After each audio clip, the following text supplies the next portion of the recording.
Hay lugares en el mundo donde el tiempo se detuvo, donde las carcajadas de los niños aún parecen rebotar entre estructuras oxidadas, donde los colores desvaídos de un carrusel se confunden con la niebla, y donde la maleza ha reclamado lo que alguna vez fue un santuario de alegría. Lugares que un día lo fueron todo y hoy son solo susurros.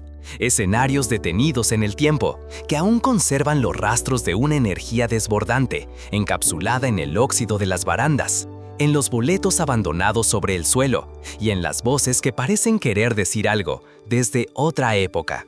Hay algo profundamente humano en sentirse atraído por lo que fue. Más allá de la curiosidad, está esa necesidad de completar historias interrumpidas. Y los parques temáticos olvidados son, sin duda, una de las formas más visuales, perturbadoras y poéticas de ese abandono. Estos sitios que alguna vez fueron el epicentro de la emoción familiar, del marketing masivo, de las selfies antes de que existieran las selfies, hoy son reinos vacíos de reyes caídos. Pero también son cápsulas del tiempo, perfectas para los aventureros modernos. Algunos los buscan por pasión estética, otros por su valor documental. Algunos los exploran como quien recorre ruinas de una civilización antigua, aunque solo tengan unas pocas décadas de historia. Sea cual sea la motivación, todos coinciden en algo. Entrar en un parque temático abandonado es como cruzar un umbral invisible hacia una dimensión donde la nostalgia y la decadencia juegan a las escondidas. No hay carteles de bienvenida, no hay mapas en la entrada. No hay filas interminables para subir a una atracción. Solo queda el eco de lo que fue. Algunos encuentran en esos lugares una belleza fúnebre, otros una oportunidad de entender cómo desaparece un sueño colectivo. Y lo más inquietante es que en muchos de ellos, todo parece listo para volver a funcionar, si alguien se atreviera a encender la luz. Cada rincón es una fotografía sin revelar. Cada montaña rusa oxidada es una cicatriz que cuenta una historia. Cada puesto de algodón de azúcar sin clientes es una declaración. Aquí, alguna vez, la alegría fue moneda corriente. Pero, ¿qué hace que un parque de diversiones, con toda su inversión y promesas de felicidad, quede en el olvido? ¿Por qué cierran estos colosos del entretenimiento? ¿Qué se esconde detrás de las vallas derruidas, más allá de los grafitis y el óxido? Hay muchos motivos: desastres naturales, errores financieros, tragedias impensadas, cambios de gobierno, competencia voraz o simplemente la desidia. Pero todos conducen al mismo resultado: estructuras que se transforman en escenarios de película posapocalíptica sin necesidad de efectos especiales. Quien se atreve a explorar uno de estos espacios no solo desafía telarañas y estructuras endebles, sino también los propios miedos. Porque hay algo inquietante en lo que parece estar esperando. No se trata de fantasmas literales, aunque no faltan quienes aseguren haberlos visto, sino de lo que evocan esos lugares. La caída de lo que parecía indestructible, la caducidad de la euforia, la fragilidad de lo humano. Y sin embargo, también hay poesía. En la quietud, en los colores vencidos, en la vegetación que lo reclama todo, en el silencio, más elocuente que el bullillo que alguna vez dominó esos recintos. Es en esos paisajes suspendidos donde se abre una ventana única para los exploradores del olvidado. A continuación, se desvelan 7 recorridos profundamente documentados por algunos de los parques temáticos en desuso más impactantes del planeta. Cada uno esconde una historia particular, un misterio distinto y una lección que va mucho más allá del entretenimiento. El recorrido no es solo visual, sino emocional y hasta filosófico. Prepárate para adentrarte en lugares donde la magia murió o tal vez solo está dormida. Six Flags New Orleans, la feria que el huracán enterró. Abandonado desde 2005 tras el paso devastador del huracán Katrina, Six Flags New Orleans es probablemente uno de los parques temáticos olvidados más documentados y fotografiados del mundo. Pero una cosa es verlo en fotos y otra, caminar entre sus ruinas. Ubicado al este de Nueva Orleans, este parque solía ser uno de los epicentros del entretenimiento en el sur de Estados Unidos. Atraía multitudes con su montaña rusa Megasef, sus zonas temáticas y sus espectáculos acuáticos. Pero cuando Katrina golpeó con furia la ciudad, el parque quedó bajo más de 2 metros de agua salobre durante semanas. Lo que el huracán no destruyó, el abandono se encargó de rematar. Hoy, recorrer Six Flags New Orleans es como entrar en una película de ciencia ficción distópica. Los carritos de las montañas rusas siguen colgando como esperando al próximo turno. Los letreros están torcidos y cubiertos de moho, y los caminos están agrietados, rodeados por una vegetación que ha crecido libre durante casi 2 décadas. La historia del parque es también un espejo de cómo las ciudades lidian, o no, con sus ruinas modernas. Hubo planes de reconstrucción, propuestas de nuevos parques, incluso rumores de que se usaría como set de filmación permanente. Nada prosperó. Las razones son muchas. Costos altísimos de demolición, riesgos legales, intereses cruzados. Y sin embargo, allí sigue, como un gigante dormido, como una cápsula de lo que fue la vida previa al desastre. Para los exploradores urbanos es una joya.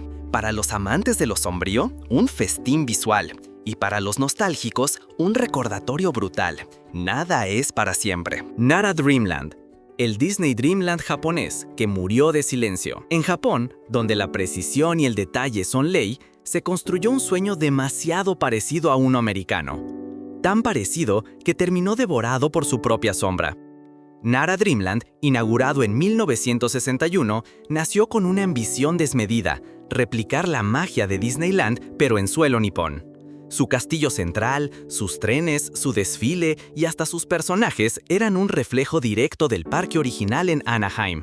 Al principio, funcionó.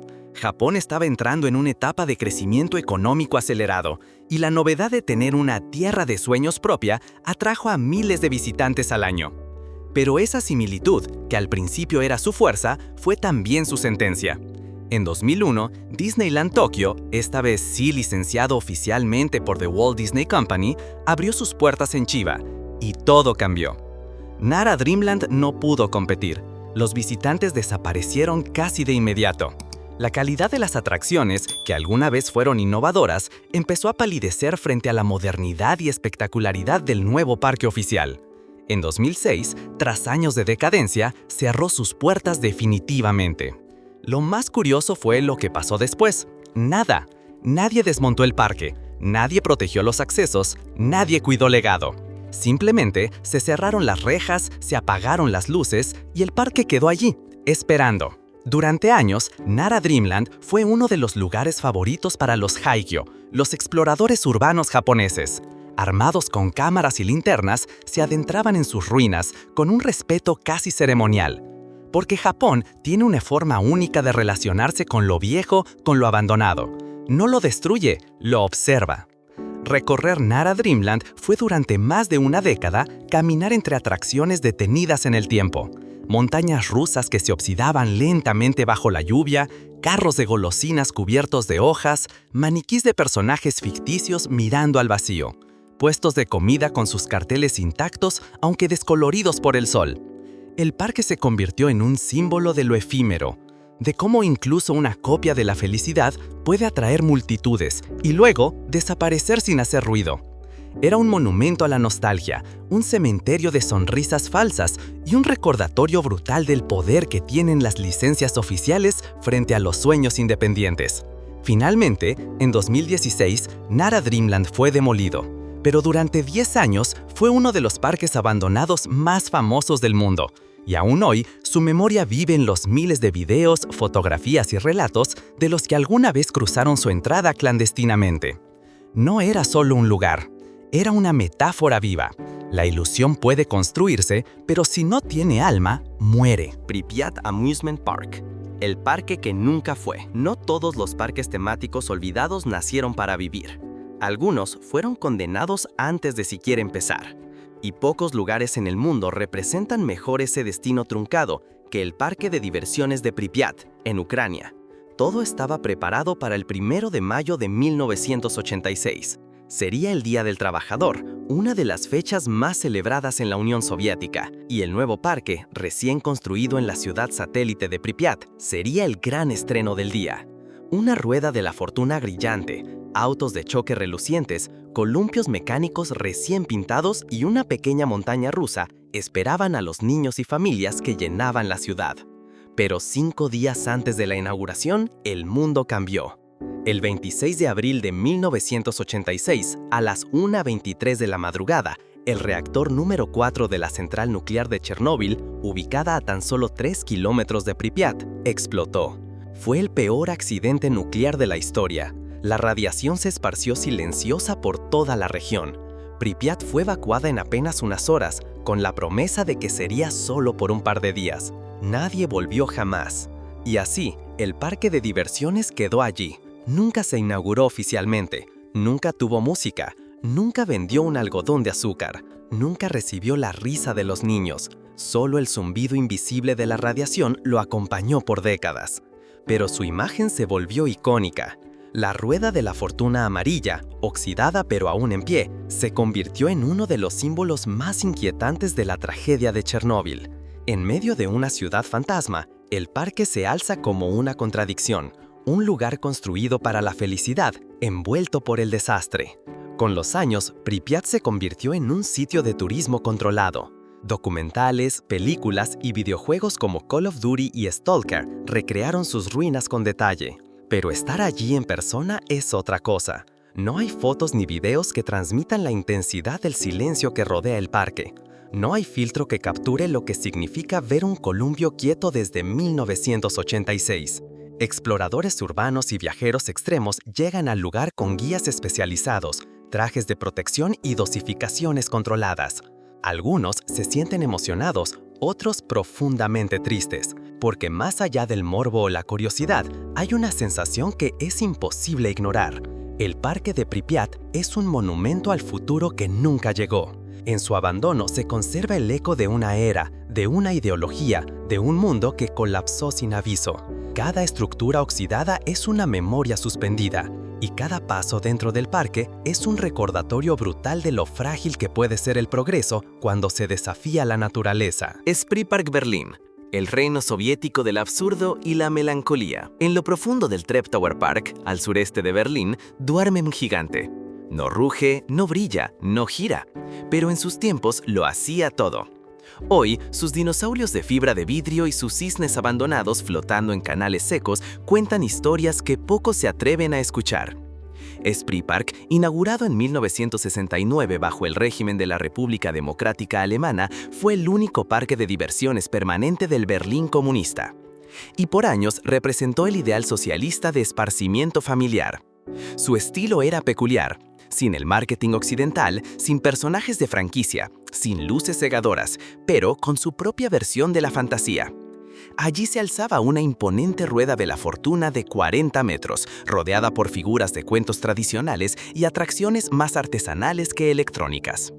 Durante la Guerra Fría era uno de los pocos escapes permitidos para las familias del bloque oriental.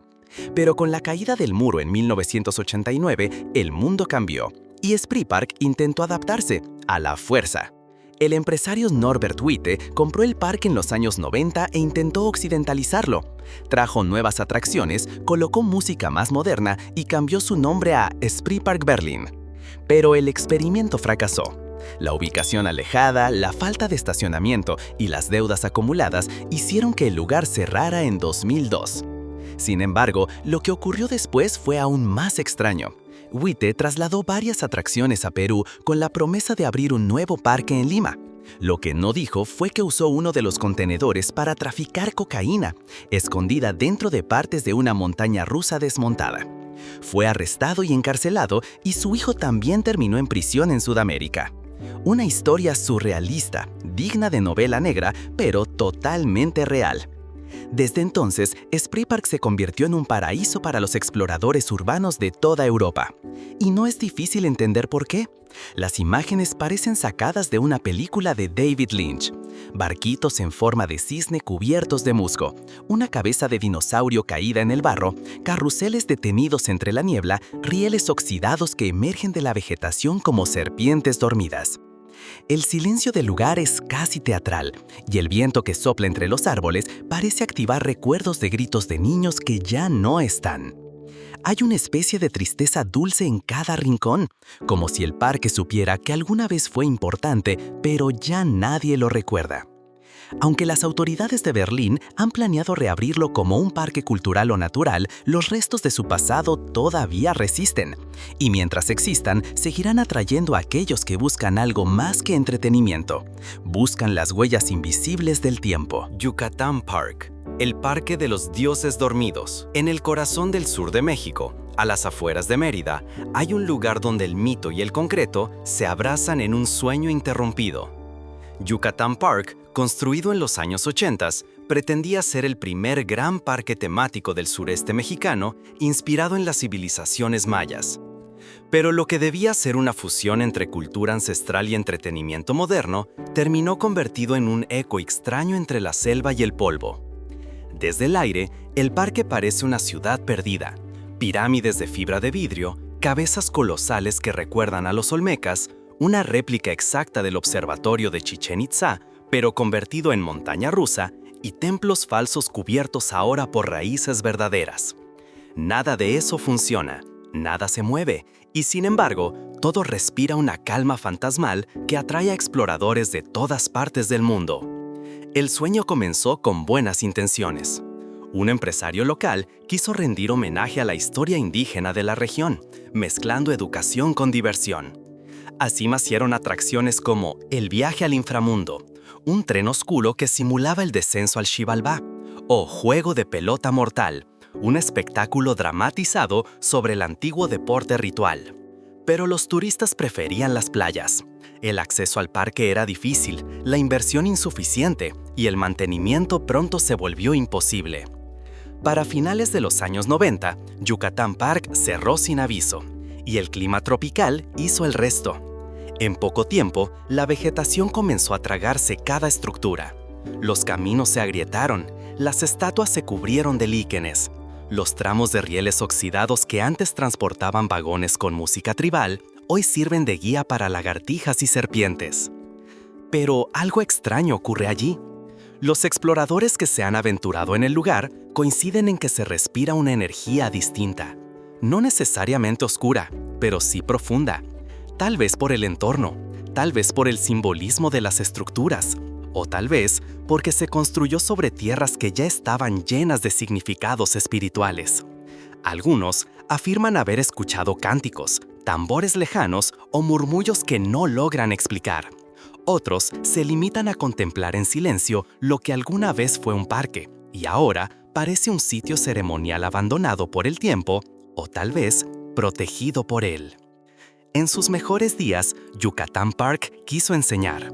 Hoy, sin luz ni guías, enseña otra cosa, que incluso los homenajes pueden ser tragados por el olvido, pero también que lo sagrado, aunque imitado en cartón piedra, no se rinde tan fácilmente.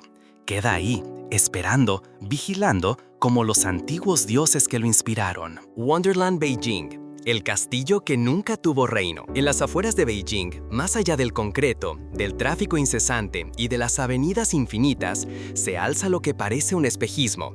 Una silueta reconocible, familiar, infantil, la torre de un castillo de cuento de hadas, incompleto. Detrás, campos de trigo, estructuras a medio construir y columnas que no llevan a ninguna parte. Bienvenidos a Wonderland Beijing, el parque temático más grande de China que nunca abrió. Su historia es la de una ambición que quiso tocar el cielo con las manos y se desplomó antes del primer aplauso.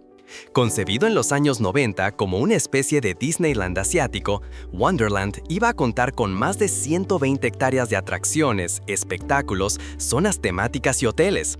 El objetivo era simple: crear el parque más grande de Asia, capaz de competir con cualquier otro en el mundo.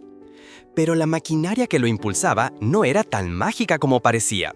Los conflictos legales entre los desarrolladores y los agricultores locales por las tierras frenaron la construcción casi desde el inicio. A eso se sumaron problemas financieros, mala gestión y una burbuja inmobiliaria que empezaba a inflarse peligrosamente. En 1998, la obra se detuvo. Los esqueletos de las atracciones quedaron varados, y el castillo principal, que debía ser el símbolo del parque, quedó como único centinela de lo que pudo haber sido. Durante más de una década, el lugar fue un enigma visual, un campo agrícola con ruinas de fantasía, un contraste violento entre el progreso fallido y la vida rural que se negaba a desaparecer. Agricultores siguieron sembrando trigo a la sombra de torres góticas sin terminar. Niños jugaban entre las columnas huecas de lo que iba a ser la zona de comida rápida. Fotógrafos de todo el mundo viajaban hasta allí para capturar una imagen imposible, un Disneyland muerto antes de nacer. El parque fue por años uno de los íconos del ruin porn asiático. Su castillo de ladrillos rojos, tan hermoso como desolador, se volvió el fondo favorito de sesiones de moda, cortometrajes de horror y documentales sobre el crecimiento fallido en China. Incluso los drones comenzaron a sobrevolarlo, revelando desde el aire la triste majestuosidad de sus proporciones. Finalmente, en 2013 se decidió demoler todo. La tierra fue vendida para levantar un nuevo centro comercial y un complejo de viviendas. Hoy no queda nada del parque, solo los registros fotográficos, los testimonios de quienes caminaron por allí y un dato que repite la historia. La magia sin sustento se desvanece más rápido que un truco de ilusionismo barato.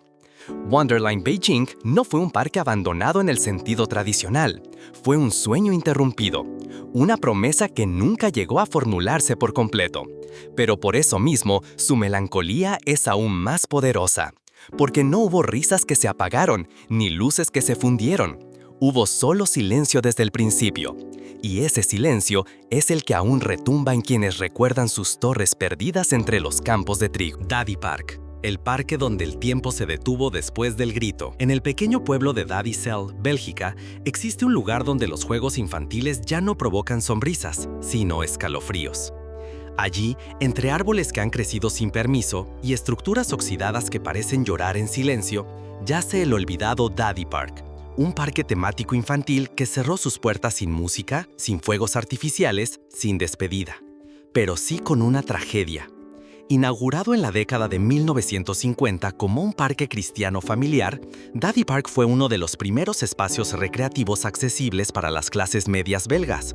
No era extravagante, no tenía efectos especiales ni personajes disfrazados, pero su sencillez lo hacía encantador. Toboganes de concreto, pasarelas colgantes, columpios altísimos y juegos que hoy serían considerados demasiado peligrosos, precisamente porque lo eran. Y así, en el año 2000, ocurrió lo inevitable. Un niño de 9 años perdió un brazo en una de las atracciones metálicas. El accidente fue devastador.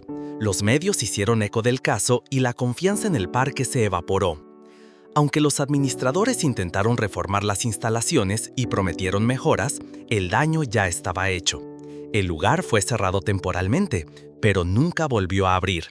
Desde entonces, Daddy Park se convirtió en una especie de santuario maldito para exploradores urbanos europeos. Entrar al parque era como colarse en una película de horror muda. Los columpios aún colgaban, como esperando a alguien. Los toboganes, cubiertos de musgo, reflejaban una decadencia inquietante. Y los túneles infantiles, pintados con colores pastel descascarados, parecían ojos vacíos observando desde la penumbra. Pero lo más desconcertante eran los susurros.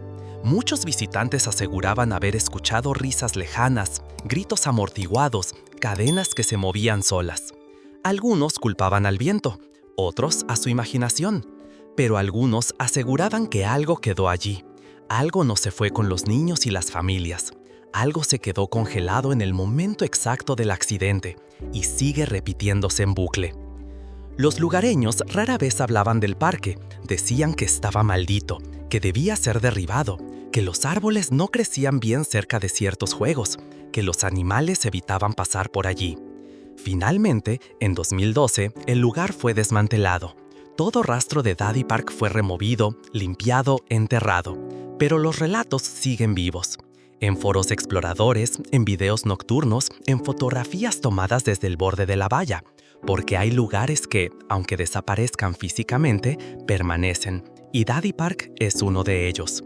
No fue un parque gigantesco, ni el más famoso, ni el más hermoso, pero sí uno de los más inquietantes, porque allí, más que en ningún otro, el tiempo no envejeció, se detuvo, y lo que quedó fue algo más que ruinas, fue una cicatriz abierta en la memoria de un país entero.